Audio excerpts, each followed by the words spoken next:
Hey guys, so like we've done the other debates, why don't we start out with each of you taking about a minute to introduce yourselves and tell us a little bit more about your candidacy. John, why don't you go first? Okay. All right. Hello, my name is John Izzo. I'm running for the president of BSG. A little bit about me. As some of you probably do know, I'm a first-year student here. I'm the president of the class of 2015, as well as a member of BSG. Currently, I'm an at-large representative. I sit on the Student Affairs Committee, headed by Alan Wong. And in addition to that, I'm also a three-sport athlete. I run on the cross-country team and both the indoor and outdoor track teams. So that's a little bit of bio on me, I guess. The president of BSG is the guiding force of the entity as a whole. And through that, what they decide to do, how they set the tone for the year that they are in charge of leading, really sets the stage for what BSG is going to pursue, what programs they're going to really take on, what issues they're going to set aside, and that really interests me. I feel that in addition to really needing to be able to delegate and work things out, work with people, the president really needs to be able to get people excited and be prepared to take on anything, even if it means taking on the administration, as long as they're working in the interest of the students. And I feel that the fact that I stand here before you as a first-year student, unafraid to take on someone who's a few years older than me, shows that I'm unafraid to challenge the status quo and work for things like that. And so I hope that together we can make BSG and then therefore the whole Bowdoin community a better place. Thank you. Thanks, John. Dani, take it away. Hi, I'm Dani Chediak. I'm presently serving as your Vice President of Student Organizations, and I hope those of you who have worked with me think that I'm doing a good job. I'm currently feeling comfortable asking you to put your faith in me again and vote for me for President of Bowdoin Student Government, because I feel like not only do I love the job, not only do I love the work that I've been doing here for 3 years, but I have a pretty great perspective, and I've been honing it through different experiences on all different types of different places on campus. I was president of Burnett House. I've served on the House Selection Committee, so I understand the IHC, I understand the houses, I understand res life to some degree. I've been working on the alcohol team, I've been on the SAFC, I've been on the Student Web Advisory team, and not only that, I was looking at what I said to you all last year when I stood in front of you and asked you to vote for me for Student Orgs Chair, and I looked at my my huge platform things of bringing you a better calendar and bringing you online resources, and I thought to myself, okay, check. I did what I told you I was going to do. We have online resources. Brian and I worked together to bring some of those. He did some of them on his own. We merged our two different things, so now we have a great SAFC document that's linking back to a programming guide that I've created and maintained. And then we also have a new version of the Orbit that'll be coming out in 2 weeks that'll have clubs administrations. For any of you who are club leaders, you know that we work with a list server that's pretty outdated. We won't be working with that anymore. You'll have an Orbit calendar that you can customize. It'll have your events. It'll have events that you are interested in and have selected as events that you want to see from certain clubs. So it's just going to completely change club life. So I'm asking you to vote for me for BSG president because I think the experience that I've had and my track record kind of speaks for itself.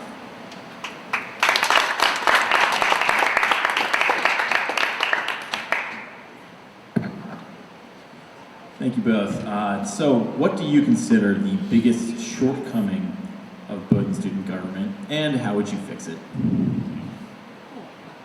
Both of you. Who's first?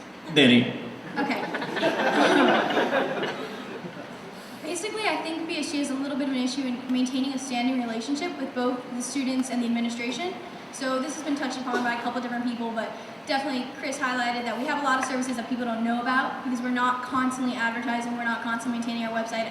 Alan has been working on a new website and that'll do a better job of that, but we can even just poster campaigns, simple things like that. Right now I'm entertainment manager of the pub. I understand how to get word out about events.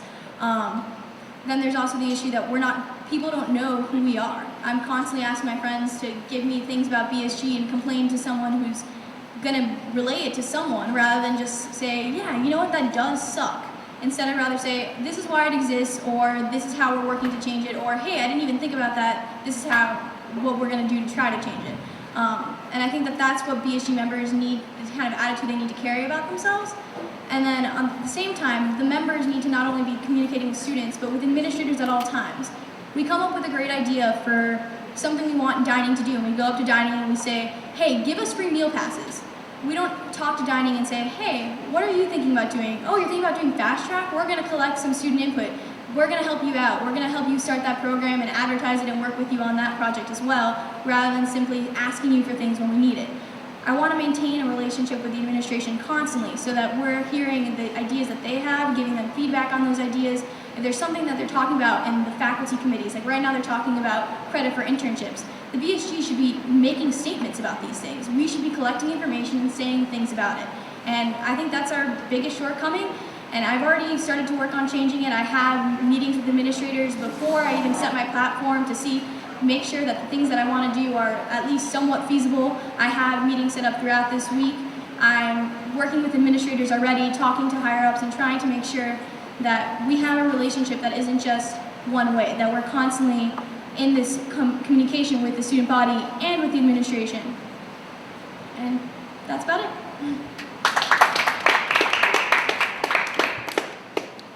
All right. On a similar note, actually, I feel that the strength of BSG or any student organization should come from the students as a whole. And unfortunately, here at Bowdoin, it doesn't necessarily do that. As Danny mentioned, we can be doing programs and they can be great, or they can be, some students might not like them, but we either never try to get the input or aren't successful in doing that. And I feel that we do need to reach out more. The branding of things is an interesting way to do that. I think Alan has done a good job. If you've seen the posters for the Uncommon Hour, I was putting some up today, they have, right at the top you see BSG, and I think that's important. So okay, BSG is doing this. And at the same time, then BSG isn't doing that. And for better or for worse, it shows the students what's being taken on and what isn't. And I feel as though our meetings are almost secretive in a way. Sure, they're open to the public, but I've seen one person from the public come in all year to say anything or even listen, which I think is a big problem. The Orient does a good job reporting, but if you're in the room, it's a totally different situation. So I think the way you get people in the room is providing some information on what's actually going on. Our minutes are posted online. Our secretary does a great job of that. But that's a lot to read if you just want to, get a brief understanding of what was happening. I think that the responsibility should be delegated to someone to create maybe a paragraph, 4 or 5 sentences that describes what actually happened in the meeting, and post that online, and so people can say like, oh, BSG is working on this, or why isn't BSG working on that, and that way bring people in. And possibly also move BSG, I guess you could say, into the 21st century. Create a working good Facebook page or a Twitter account, or use the new orbit to create a sense that it's actually news, that what we're doing is important. And so it could pop up on your newsfeed like, this is what happened, or BSG wants to do this, and through that try to gain more input. I know surveys aren't always the most popular thing on campus, but we do get good results from them, and I think it's important to find out what the students do and don't want, and through that, gain the support of the students so that we may take on bigger problems. Because the way that BSG is right now, it does some great things, but often it's just up and down votes, yes or no, unanimous, and I think things at college are a little more like divisive than that, and I think we shouldn't be afraid to take on the administration if we have to, if that's what the students want, and bigger issues. And I think the way you do that is through the support of the students as well. Thanks, guys. While you're only president for 1 year at a time, where do you hope to see the BSG 5 years from now? What role will it have on campus, and what do you intend to do next year to make your vision a reality? And we'll start with John. 10 seconds or less. All right, I guess it kind of connects to what I said before. 5 years from now, I would hope to see BSG as a much powerful force on campus. Good, all right. So right now, the BSG doesn't have that much power, in my opinion, as it could. I'd like to see BSG engaging students more, as I said, and really be a force that students feel they can come to and say like what problems they have, what they want addressed, and it actually can get done. Issues as far ranging as possibly changing the fact that we don't have a double minor to something as minor as the fact that the mail center can't send out emails or anything like that.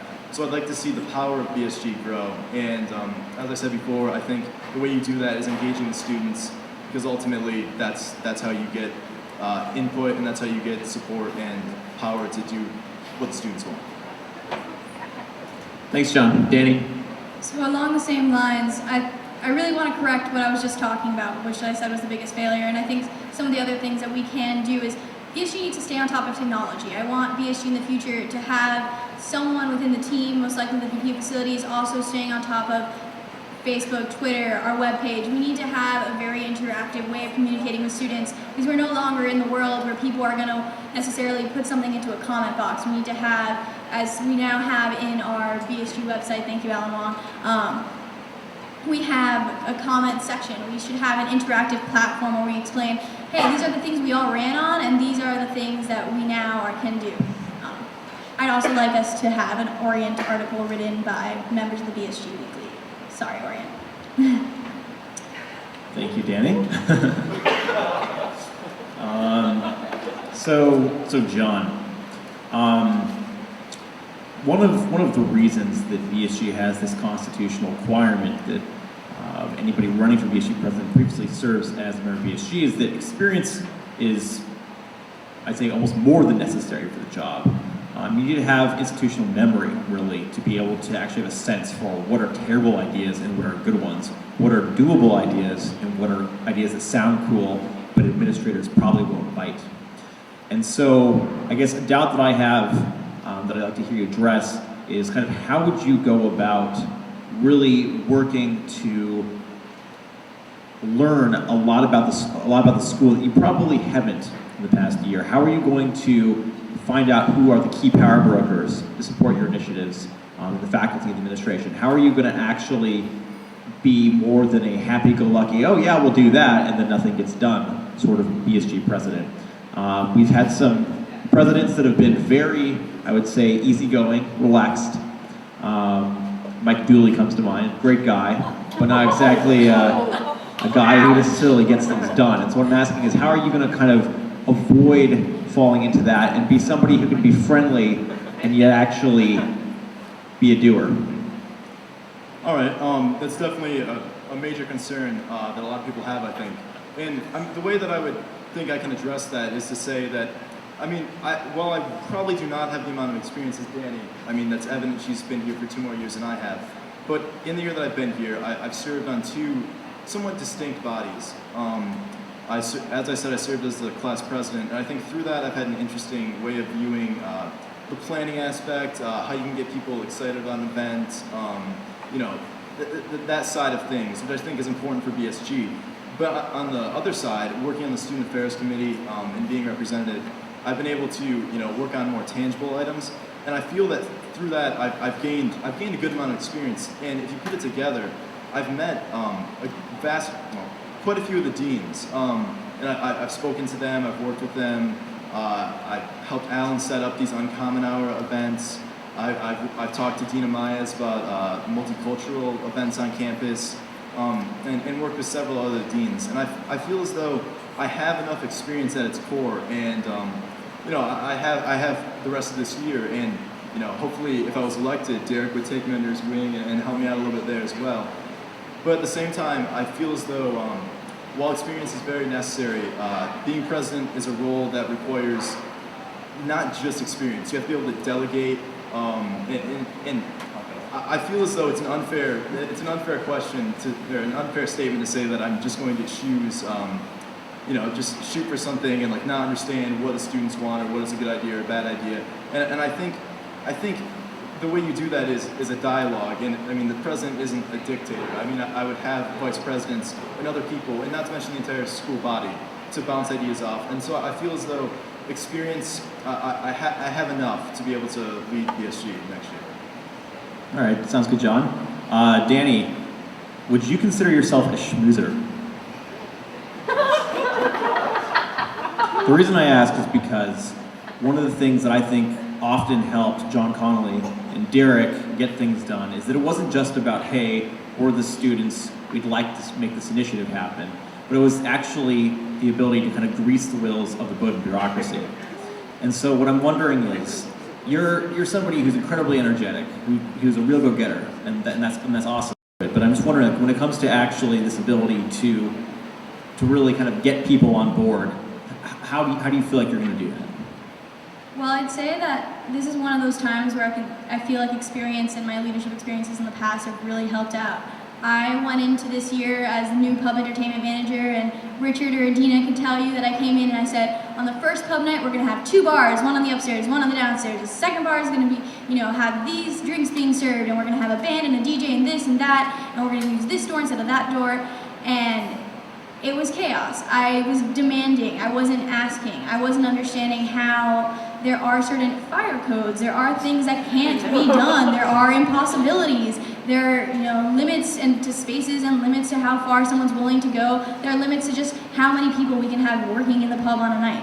And it's something that I've taken now into the rest of the time that I've been serving as VP of Student Orgs, and as I've been working with dining, and I've been working on other projects with the BSG, and been taking to other administrators, understanding there are limits, understanding there are impossibilities, that not every fight, even if it sounds really cool to have polar points be usable downtown as part of the One Card program, that's not possible. That's not something that's worth fighting for, and you need to understand that as president.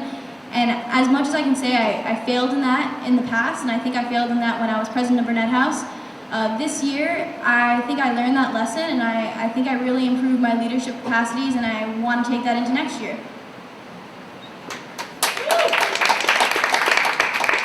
Thanks, guys. We're going to turn this just a little bit more positive here.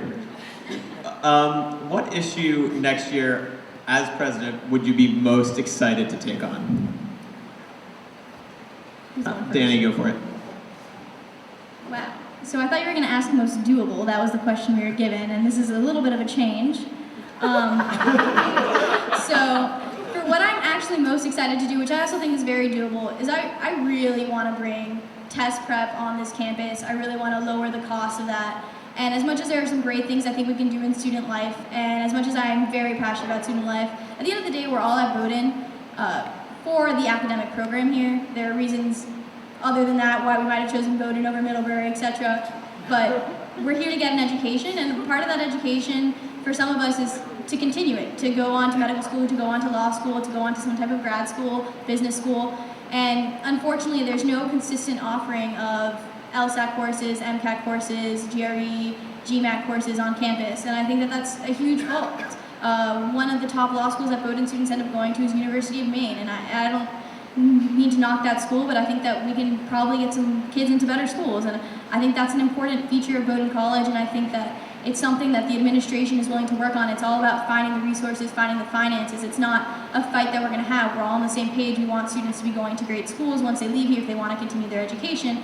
It's about moving things around and working with the different departments to find out how we're going to make a project like this work.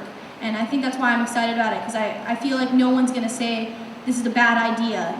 It's just about making it happen and finding the ways to make it happen and basically problem solving. Thanks, Dani. John? I guess the thing that I'm most excited about is it's kind of a bundle, but it's working on the small issues at Bowdoin. I think that here, I think we'd all agree we have it pretty good. It's a great school, and in a way, there's some major issues which I would have addressed if the question was as we've been given it before. But I guess the ones I'm more excited about is just to fix like the minor annoyances. And 2 come to mind. They're both fairly, I would think, easy to overcome, and I'm excited about that. The first being the fact that we can't get emails or any kind of notification from getting not mail, but packages at the mail center, and I think that'd be something that could be easily overcome and, in a way, in a small part, improve the lives of a Bowdoin student. The computer is already set up to take in the name of the student who has a package and print out the form and the stickers. It'd be very easy to just funnel that into an email. And on that same note, provide a service in the library to be able to stow laptops if you had to leave the library for a moment or something like that. I know we're working on it already, but I don't know if it's hit a snag or not. And I really think that should be something that shouldn't be that hard to do and get that through, because I feel like just fixing the small things would make the life of a Bowdoin student more convenient and I guess more enjoyable in the long run. Thanks, John. This question's for Dani. So this year, the class of 2012 has taken on a project to raise the rates at which seniors and young alumni contribute to the college. Because when it comes to funding all these proposals, when it comes to funding Bowdoin in general, money is the name of the game. And one of the best things that we can do to not only increase the quality of the Bowdoin education, but increase the prestige of the college is to raise the number of alumni who give and the amount of money that they give. And so what I'm wondering is, in light of what the senior class has been doing this year to increase giving on campus, how could BSG and how could you, as one of the key leaders in your class, work to help increase giving among seniors when you're president, and building the infrastructure that will continue this trend? I have to say, as much as I care about Bowdoin's legacy, this has never been one of my most important issues. I am meeting with Pam Phillips from Development soon, and I'd love to talk to her about what she thinks we can do. But the project that just got started by the seniors is brand new. I'd love to work with that and extend that, but I think that's mainly up to the class president. I'm running for BSG president because I want to work on school-wide issues, and although this is contributing to the school, I think that should be a senior class project, and I'd love to be one of, what do they call, the class coordinators? Class HS. I'd love to serve as one of those and help out in my class in that way, but I really want to work on school-wide issues that are taking place at Bowdoin, and we'll be here once we leave. When it comes to the Student Activities Office, how do you think Bowdoin Student Government can improve I'd say, relationships within the Student Activities Office to ensure that things are even more smoothly planned than they have been in the past? You're looking at me, so is this for me? Yep.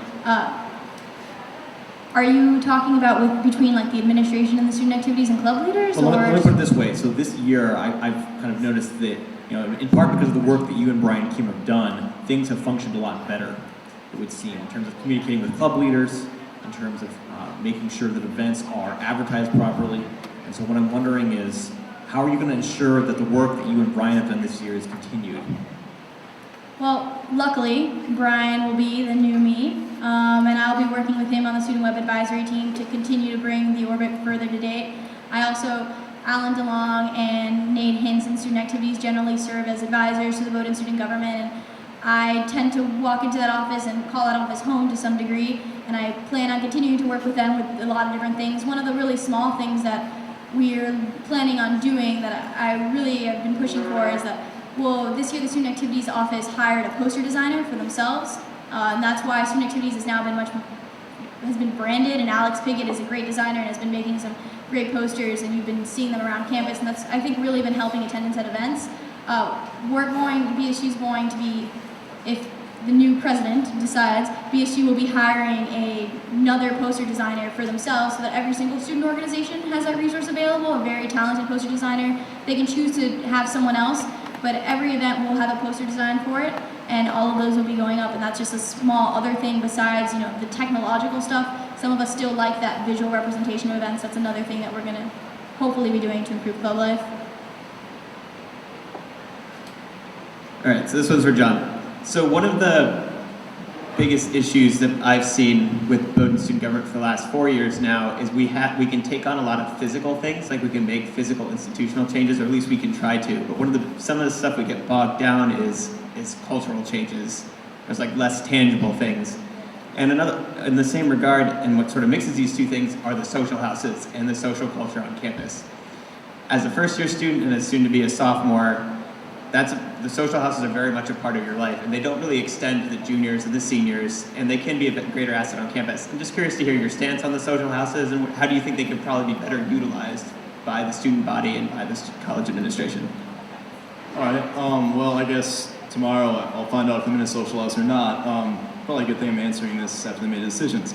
But I think that the social houses they obviously play an important role on campus, especially for underclassmen. But at the same time, as they do a good job, but I feel that there needs to be a reassessment of what their purpose on campus should be. Should they continue to be, for the most part, institutions just for parties and the occasional academic event housed there? Or should we open them up to not just weekend parties and these giant, campus-wide dance parties? Should it be a turn towards something more like smaller gatherings? I know from talking to people and being the president of the first year class that a lot of I can't speak for everyone, but a lot of times students enjoy maybe going to their house before they go to the big campus-wide. They enjoy the first part of the night more than the second, because in a way it can be more fun to hang out and not have this pressure of drinking and blasting music. And I feel there needs to be a shift away from one massive party a weekend to decentralized campus life and to the individual houses. And I feel that in that way you'd also have the opportunity to incorporate upperclassmen more, because a giant dance party may not be the most attractive thing to students who are on a team or have a group of friends that they can gather with and do something on the weekend nights. I find that a lot of times upperclassmen, ones I know from the team, get together and it's small functions. And it seems to me that if they're interested in these small kind of functions and not these large campus-wides, maybe that's what the college houses should be turning towards to better make it more enjoyable for both underclassmen and upperclassmen. Thanks, John. One more question for you here. When it comes to kind of the ability of BSG to encourage students to change their behavior, and you talked about the culture a little bit, how do you think more students could become less apathetic? How could you get more students interested in actually not just talking to their BSG reps maybe occasionally, but how do you actually plan to try to get students more involved in the work of BSG of becoming more active on campus? I think that it's kind of a self-fulfilling prophecy that we have going right now. It's, we say no one wants to come to these meetings, they're not interested, and so then no one ends up coming, and they don't tell anyone. We don't really try to push for anyone to come, and I think that needs to be overcome. I feel like the way that you stop this apathetic behavior is you make it what we're doing exciting. We're not just sitting around and talking about debating printing allocations, which are no doubt important, but I mean, that's not something necessarily that needs to be spun to make people want to be interested in it. I feel that moving into, like I said before, like the 21st century, having that Twitter, that Facebook, something, so what's going on. People probably wouldn't be interested in U.S. politics or global politics if they couldn't really know what was going on in them. It would be, well, if there was no news, then how or why would you even think about being interested? I feel like the way to gain that interest and get rid of the, this culture that we have right now is to put ourselves out there more with the branding events and providing a summary of what actually happened at our meetings and make it readily available and something that you really can't avoid running into, whether be on a small section of the orbit that people are going to run into when they're looking at weekend events, or on someone's Facebook news feed or a tweet that they get sometime during the day. I feel like that's the way that you change that culture. Thanks, John. Okay, so this last question is a two-part question, and the first part is molten or thorn, and then please make a brief closing statement about your candidacy. Go for it, Dani. And you can't say both. I wasn't going to say both. I'm very decisive. It's not like I'm going to abolish Thorn or anything, but I'm sorry, I'm a diehard Molten fan. Lived in Winthrop, lived in Burnett. It was slightly closer when I lived in Burnett. I tend to call student activities my home base this year, and Molten's just a little bit closer. I'm from Miami. I don't deal well with the cold and walking for long distances. And then to the stuff that actually matters about my candidacy. I think something I just want to stress is that the things you see on my posters, the things that are in my platform, the other 35 ideas I have listed on this piece of paper in front of me, they're all things that aren't just picked out of the air and said, wow, this would be really awesome if it happened at Bowdoin. It was something that I know what's going on. I know that there are conversations in different committees on campus talking about this. I know that this is possible. I know that it hasn't tried or failed. I have that institutional knowledge, and I think that's really important. I think it's really important that whoever is directing and delegating the officers of the BSG not only understands what all of their roles are, but has the memory to be able to say, hey, this is a fight that we shouldn't be picking this year. You know, this is something that we should put and pass on to future generations, or this is ready, this is a ripe issue, we need to talk about this now, and we need to be doing this now. You need someone who understands what should be delegated and what should be kind of waited on a little bit, because unfortunately, Bowdoin is just like any other place that has politics. Administrators have and departments have their own agendas, and we need to be working with them rather than simply pushing against them at every point and every turn. Thanks, Danny. Same to you, John. I'd have to disagree. I guess I would definitely prefer Thorn. Actually, I live in Winthrop too, but I make the trek out there because I just love it so much, you know. So, on to Danny said, a more important issue. I feel as though, you know, you may have seen my posters or my Facebook page, and I obviously have a platform and things that I want to pursue this year, but I want to make it clear that by no means, you know, are those the only things that I want to pursue, or am I closed off from ideas? I feel that's something that BSG can improve on, and you know, if I'm elected, I will try to improve on, is getting more input from the students. You know, whether that be surveys or anything, or just walking up, you know, spending time talking to people, like going around the tables at Molten Northorn and figuring out like what people want. And so I really want to strive for that, and as I said before, getting the students more involved. And to address the concern that was brought up earlier about my experience, I feel that truly that can be overcome, and I will be easily able to overcome that through my experience with class council as well as BSG. I feel like mixed together, those will definitely be enough to be able to allow me to guide BSG into the next year and hopefully create some programs that are beneficial to the students and sustainable. Thanks, guys. Thank you everybody for coming out tonight. I believe voting begins on Friday morning at 8 a.m., is that correct? And runs through Sunday night, 8 p.m. Get your votes in. Thanks, Nick and Jim.